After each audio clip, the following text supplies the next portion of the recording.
1950년 그해 겨울은 북쪽에서 불어오는 찬바람만큼이나 매서운 상실의 냄새로 가득했다.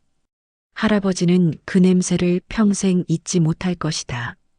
전쟁이 모든 것을 휩쓸고 간 후 남은 것은 얼어붙은 땅과 굶주림에 지쳐 비틀거리는 세 식구뿐이었다. 아내와 어린 아들, 그리고 할아버지 본인. 가진 것이라곤 얇은 솜잎을 한 채와 녹슨 양은 냄비 하나가 전부였다. 그들은 고향을 등지고 남쪽으로 향하는 피난길에 올랐다. 매일 밤이 마지막일지도 모른다는 공포 속에서 걷고 또 걸었다. 피난 행렬은 희미한 희망과 절망이 뒤섞인 회색의 강물 같았다. 사람들은 서로를 밀쳐내며 앞으로 나아갔고 뒤처지는 이들은 말없이 사라져갔다.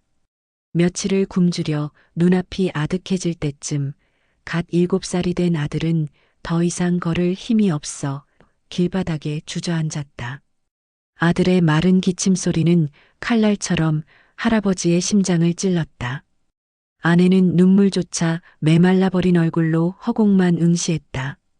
여보, 안 돼. 오늘은 뭘 먹든 먹어야 해. 여기서 멈추면 다 죽어. 할아버지는 절박한 심정으로 주변을 뒤졌다.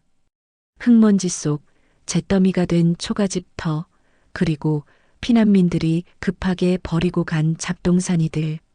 아무것도 없었다. 아니, 그렇게 생각했다. 그때 코끝을 스치는 희미하고도 역겨운 냄새. 상한 것인지 핏물인지 모를 그 냄새를 따라 할아버지는 폐허 속을 헤집었다. 그리고 발견했다. 버려진 구덩이 속 흙과 재가 뒤섞인 곳에 버려진 돼지머리 한 개가 있었다. 아마도 급하게 도축을 하고는 무게 때문에 버리고 간 것 같았다. 혐오스럽고 불결해 보였지만 할아버지의 눈에는 그것이 수백 년 묵은 인삼보다 귀한 보물로 보였다. 그것은 생존 그 자체의 냄새였다. 할아버지는 돼지 머리를 주워 품에 안았다. 그 무거운 덩어리를 짊어지고 간신히 외딴 돌무덤 옆에 자리를 잡았다. 찬바람을 겨우 막아줄 비좁은 공간이었다. 할아버지는 근처에서 주워온 나뭇가지와 마른 풀을 모아 불을 피웠다. 녹슨 양은 냄비에 눈을 녹인 물을 붓고 버려진 돼지 머리를 통째로 넣었다. 끓이는 과정은 고통스러웠다. 피와 기름이 끓어오르면서 구역질 나는 냄새를 풍겼다. 하지만 할아버지는 콧물과 눈물을 닦으며 묵묵히 그 거품을 걷어냈다. 오랜 시간 뼈와 살이 분리될 정도로 푹 고아졌다. 밤하늘의 별들이 차갑게 빛나는 동안 냄비 속의 물은 뿌연 국물로 변했다. 냄새는 더 이상 역겹지 않았다. 구수한 돼지 기름의 냄새, 그리고 뜨거운 김이 희미한 위로처럼 코끝을 감쌌다. 할아버지는 그 뜨거운 국물을 조심스럽게 국자로 떠서 아내와 아들에게 내밀었다. 아내는 국물을 보며 처음으로 소리 없는 오열을 터뜨렸다. 아들은 떨리는 손으로 국물 한 모금을 마시더니 그제야 눈동자에 생기가 돌았다. 아버지 따뜻해요? 그때 할아버지는 깨달았다. 이 국물 한 그릇은 단순한 식사가 아니었다. 그것은 전쟁이 앗아간 모든 것, 즉 집, 재산, 평화, 그리고 인간의 존엄성 그 상실의 냄새를 이겨내고 살아남는다는 것에 가장 쓴맛이 나는 증거였다. 버려진 재료로 목숨을 이어받은 그 순간 그들의 뱃속으로 들어간 뜨거운 국물은 삶을 포기하지 않겠다는 뼈저린 위로였고 그것이 바로 최초의 국밥이 된 것이다. 할아버지는 남은 국물을 마시며 이 잔혹한 세상에서 가장 절박하고도 뜨거운 맛을 기억했다. 그것은 곧 그들의 새로운 역사가 될 터였다. 이 국밥을 먹고 그들은 반드시 살아남아야 했다. 1980년대 대한민국은 개발의 물결로 들썩였지만 할아버지와 아버지가 터전을 잡은 낯선 피난지는 여전히 낡고 비좁았다. 할아버지는 오래전에 세상을 뜨셨지만 아버지는 할아버지의 마지막 유산인 국밥 레시피와 양은 냄비 하나를 물려받았다. 아버지는 피난길에서 주운 돼지머리로 끓여냈던 그 국물의 쓴맛과 뜨거운 위로를 잊지 못했다. 그것은 단순한 음식이 아니었다. 살아남은 자의 뿌리였다. 아버지는 낮에는 공사장에서 벽돌을 나르고 밤에는 시장 구석에서 노점을 하며 악착같이 돈을 모았다. 그리고 마침내 낡은 동네 어귀에 조그만 가게를 열었다. 간판은 투박했지만 정직했다. 할아버지, 국밥. 가게는 냄새로 기억되는 공간이었다. 팔팔 끓는 국물에서 피어오르는 진한 수증기는 가게 문을 열기도 전부터 동네 전체를 감쌌다. 이 냄새는 70년대 이후 피난지에서 가난하게 자라난 2세대들에게 특히 익숙했다. 그들에게 고향은 단지 지도상의 점이 아니라 바로 이 돼지뼈와 기름이 끓어 만들어내는 구수한 냄새였다. 가게 안은 늘 손님들로 북적였다. 대부분은 아버지처럼 고향을 잃거나 고향을 떠나온 사람들이었다. 그들은 가게에 들어서면 말없이 국밥을 시켰다. 뽀얀 국물에 잘게 썰린 고기와 밥을 말아 한 숟가락 크게 떠먹는 순간 고단했던 하루의 짐이 잠시 내려앉는 듯했다. 아버지 국밥은 말이야. 맛이 아니라 기억이야. 단골 손님인 철공소 사장 김 씨가 술잔을 기울이며 말했다. 어릴 적 배가 고파 울면 어머니가 해주셨던 그 냄새가 나. 없던 시절을 견디게 해줬던 그 맛. 이게 바로 우리 고향 맛이지. 사실 이 국밥 레시피는 특별한 비법이 없었다. 그저 정직한 시간과 정성뿐이었다. 할아버지가 버려진 돼지 머리에서 뼈를 우려냈듯 아버지 역시 가장 저렴한 재료를 구해와 새벽부터 밤늦게까지 불을 지켰다. 싸구려 재료였지만 그 국물에는 지난날의 고통과 상실, 그리고 오늘을 살아가야 하는 절박한 의지가 깊숙이 배어 있었다. 아버지는 국밥을 끓일 때마다 할아버지의 양은 냄비에 손을 얹고 속으로 되뇌었다. 버려진 재료로도 목숨을 살릴 수 있다. 이 국밥은 아버지 세대에게 현실을 견디게 하는 힘이었다. 고향은 잃었지만 이 국밥을 먹고 일어설 수 있었다. 이 국밥이 밥벌이가 되었고 이 국밥 덕분에 아버지는 아들을 대학에 보낼 수 있었다. 하루는 아들이 가게에 찾아와 말했다. 아버지, 가게 간판 바꿉시다. 할아버지 국밥보다는 전통 돼지국밥 같은 게 요즘 사람들한테 더 잘 먹힐 거예요. 아버지는 아들의 손을 꽉 잡았다. 아들아, 이건 전통이 아니야. 이건 역사야. 우리가 어떤 어려움을 겪었고 어떻게 살아남았는지에 대한 증거지. 간판을 바꾸면 안 돼! 이 냄새와 이 이름이 바로 우리의 뿌리다. 그날 저녁 아버지는 아들에게 국밥 한 그릇을 내줬다. 아들은 숟가락을 들었지만 국물을 마시기 전에 잠시 멈췄다. 김이 모락모락 피어오르는 그 국물에서 아들은 처음으로 낯선 감정을 느꼈다. 그것은 할아버지가 피난길에서 느꼈던 쓴맛과 뜨거운 위로, 그리고 아버지가 가난 속에서 꿋꿋하게 일궈낸 삶의 짠맛이었다. 국밥은 세대를 잇는 매개체가 되었다. 상실의 시대에 생명을 이어준 맛은 이제 새로운 시대에 단단하게 뿌리내린 삶의 맛이 되어 사람들의 허기를 채워주고 있었다. 그들은 이 국밥을 통해 과거를 잊지 않고 내일의 노동을 위한 힘을 얻었다. 냄비 속에서 끓고 있는 것은 단순한 국물이 아니라 고향을 잃은 사람들이 이 땅에 다시 심은 삶의 뿌리였다. 2020년대 손자인 나는 할아버지 국밥 가게의 미래를 고민하고 있었다. 강남의 유명 컨설턴트가 건넨 기획서에는 번지르르한 아이디어가 가득했다. 사장님, 이제 할아버지 국밥은 너무 올드합니다. 트렌디한 퓨전으로 바꿔야죠.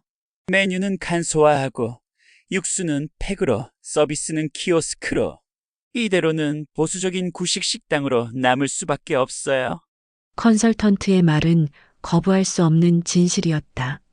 아버지는 새벽 4시부터 뼈를 고았지만 나는 그 노동을 비효율적인 낭비라고 생각했다. 70년 동안 이어져 온 그 수단 없는 레시피는 너무나 힘들고 고집스러웠다. 대를 잇는다는 자부심보다는 현대적인 효율성 앞에 무릎 꿇고 싶은 현실적인 피로가 더 컸다. 나는 아버지에게 가게 리모델링과 시스템 개편을 주장했다. 아버지, 국밥 한 그릇에 7,000원 받으면서 이 힘든 일을 계속할 순 없어요. 육수는 공장에서 받아 쓰고 메뉴를 젊은 층에 맞게 바꿔야죠. 이 방식은 너무 힘들고 이제 와서 할아버지의 고집을 지킬 필요는 없잖아요. 아버지는 늘 그랬듯 묵묵히 새벽불을 지필 뿐이었다. 힘들지. 하지만 이 맛을 잊으면 안 돼. 이게 우리 집의 뿔이야. 나는 뿌리라는 단어가 지긋지긋했다. 나에게 뿌리는 구식의 낡은 철학일 뿐이었다. 나는 할아버지의 유품이 담긴 창고를 정리하며 그 낡은 레시피를 버릴 구실을 찾았다. 퀴퀴한 먼지가 잔뜩 쌓인 그곳에서 나는 낡은 나무 상자 하나를 발견했다. 상자 안에는 빛바랜 흑백 사진 몇 장과 낡은 가죽 표지의 일기장이 들어 있었다. 바로 할아버지가 피난길에서 쓰셨던 기록들이었다. 사진 속에는 앳된 할아버지와 깡마른 할머니, 그리고 겁에 질린 어린 아버지의 모습이 있었다. 배경은 폭격으로 폐허가 된 겨울 들판이었다. 나는 사진을 물끄러미 바라보았다. 그들의 눈빛에는 상실과 절망이 깊게 고여 있었다. 무심코 펼친 일기장에는 할아버지의 거칠고 힘 있는 필체가 남아 있었다. 12월 18일 날씨 문보라 오늘은 굶주린 아들을 위해 버려진 짐승의 머리를 주었다. 냄새가 끔찍했으나 불을 지펴 끓였다. 살기 위해 먹는다. 이 국물을 끓이는 동안 나는 내가 인간임을 겨우 붙잡았다. 손이 떨렸다. 내가 지금까지 단순한 돼지 냄새라고 치부했던 것이 누군가에게는 인간임을 증명하는 마지막 불꽃이었다니. 다음 장에는 더 충격적인 글귀가 있었다. 우리는 모두 잃었다. 고향도 재산도 심지어 내 이름 석자의 존엄까지도. 그러니 이 국밥은 우리가 잃은 모든 것에 대한 제사다. 이 국밥을 끓일 때마다 우리가 잊지 않아야 할 고난과 슬픔, 그리고 그럼에도 불구하고 살아남은 기적을 기억해야 한다. 이 냄새를 잊는 것은 우리 역사를 지우는 것과 같다. 일기장을 덮는 순간 내 손에 들린 종이가 솜니불처럼 뜨겁게 느껴졌다. 수십 년간 끓여온 그 진한 국물의 무게, 그 엄청난 역사의 무게가 비로소 이해되었다. 내가 비효율적이라고 비난했던 할아버지의 고집과 아버지의 묵묵한 노동은 망각에 맞서는 처절한 기억의 투쟁이었던 것이다. 나는 더 이상 국밥을 음식으로 보지 않았다. 그것은 할아버지가 핏물과 눈물로 빚어낸 기념비였고 아버지 세대가 가난을 이겨낸 훈장이었다. 나는 트렌디한 퓨전이나 키오스크 같은 효율성 앞에서 70년 동안 지켜온 한 가족의 영혼을 팔아넘기려 했다는 사실에 부끄러움을 느꼈다. 나는 아버지에게 달려갔다. 주방에는 새벽 공기를 가르며 국물이 끓고 있었다. 아버지의 등은 여전히 굽어 있었지만 그 국밥 냄새는 더 이상 낡지 않았다. 그것은 내가 지켜내야 할 가장 단단한 뿌리이자 내가 이어가야 할 역사의 증명이었다. 할아버지의 일기장을 덮은 후 손자인 나는 완전히 달라졌다. 내게 국밥은 더 이상 비효율적인 노동이 아니었다. 그것은 70년 전 전쟁의 참혹함 속에서 인간의 생명을 붙잡아준 신성한 맹세였다. 나는 아버지에게 달려가 무릎을 꿇고 사과했다. 그리고 현대화에 대한 계획을 완전히 수정했다. 아버지, 레시피는 그대로 지키겠습니다. 다만, 전달 방식만 바꾸겠습니다. 나는 곧장 가게 리모델링에 착수했다. 하지만 퓨전이 아닌 기억의 공간을 만드는데 집중했다. 가게의 낡은 나무 간판은 그대로 두었지만 유리창에는 할아버지의 일기장에 있던 글귀를 새겼다. 이 국밥은 우리가 잃은 모든 것에 대한 제사다. 가장 큰 변화는 내부 벽이었다. 나는 단순히 세련된 인테리어를 하는 대신 동네 어르신들과 단골 손님들을 찾아다니며 피난 시절과 가난했던 시절의 이야기를 수집했다. 그리고 그들의 흑백 사진과 함께 짧은 사연들을 액자에 담아가게 벽을 가득 채웠다. 철공소 김 사장님의 1982년 공장 창립 사진, 어머니의 첫 양재점 간판, 할아버지가 끓여준 국밥 덕분에 살아남은 이야기 등 흩어졌던 개인의 역사가 한데 모여가게의 역사가 되었다. 가게 이름은 그대로 할아버지 국밥이었지만 사람들은 이곳을 기억의 국밥집이라 불렀다. 나는 할아버지의 수단 없는 레시피를 지키면서도 현대적인 기술을 접목했다. 뼈를 고는 시간과 정성은 절대 줄일 수 없었지만 육수의 온도와 농도를 과학적으로 측정하여 일정한 맛을 유지하도록 시스템화했다. 배달 주문이 들어와도 정성으로 끓인 육수를 멸균 포장하여 보냈다. 이 모든 과정은 전통의 정신을 훼손하지 않으면서도 더 많은 사람에게 기억의 국물을 전하기 위함이었다. 손님들은 변화를 알아챘다. 겉모습은 낡았지만 국밥의 맛은 깊어졌고 가게 안의 분위기는 완전히 달라졌다. 어느 날 말끔한 정장 차림의 젊은 여성이 가게를 찾아왔다. 그녀는 벽에 걸린 흑백 사진 앞에서 눈물을 흘렸다. 이분이 저희 할아버지예요. 1.4 후퇴 때 부산에서 헤어지셨는데 여기서 이 사진을 보내요. 국밥 한 그릇을 앞에 두고 그녀는 말했다. 이 냄새가 어릴 적 할아버지가 해주시던 그 국물 냄새랑 똑같아요. 잃어버린 기억을 되찾은 것 같아요. 이 국밥은 단순히 배를 채우는 음식을 넘어 흩어진 영혼들을 이어주는 기억의 매개체가 된 것이다. 나는 계산대 옆에 작은 명패를 두었다. 일단 뜨겁게 한 끼 먹고 생각하십시오. 이 문구는 70년 전 모든 것을 잃고 주저앉았던 할아버지의 절박한 외침이자 오늘날 경쟁과 불안 속에서 지쳐있는 현대인들에게 건네는 따뜻한 위로였다. 치열한 경쟁, 부동산 가격, 취업난, 미래에 대한 불안. 현대인의 고통은 1950년대의 굶주림과는 형태가 다르지만 그 무게는 여전히 삶을 짓누르고 있었다. 아버지는 국밥 그릇을 손님에게 내밀 때마다 여전히 묵묵히 말했다. 천천히 뜨거울 때 드세요. 그 말에는 지금 이 순간만큼은 모든 것을 잊고 이 국물로 에너지를 채우라는 할아버지의 지혜가 담겨 있었다. 할아버지의 국밥은 전쟁의 폐허에서 태어났지만 이제는 현대인의 마음의 폐허를 위로하는 음식이 되었다. 낡고 수고스러운 레시피를 지키는 것. 그것은 과거를 붙잡는 고집이 아니라 미래 세대에게 진정한 삶의 가치를 전달하는 가장 효과적인 방법임을 깨달았다. 나는 오늘도 새벽 끓어오르는 뽀얀 국물을 바라본다. 냄비 속에서 끓는 것은 돼지뼈뿐만이 아니었다. 그것은 할아버지의 고난, 아버지의 헌신, 그리고 이 땅에 뿌리내린 수많은 사람들의 끈질긴 생명의 역사였다. 나는 이 국물을 팔면서 잊지 않는다는 것의 위대함을 매일 확인하고 있었다. 그리고 흩어지고 지친 모든 이들에게 뜨거운 위로의 국밥 한 그릇을 정성껏 내밀었다.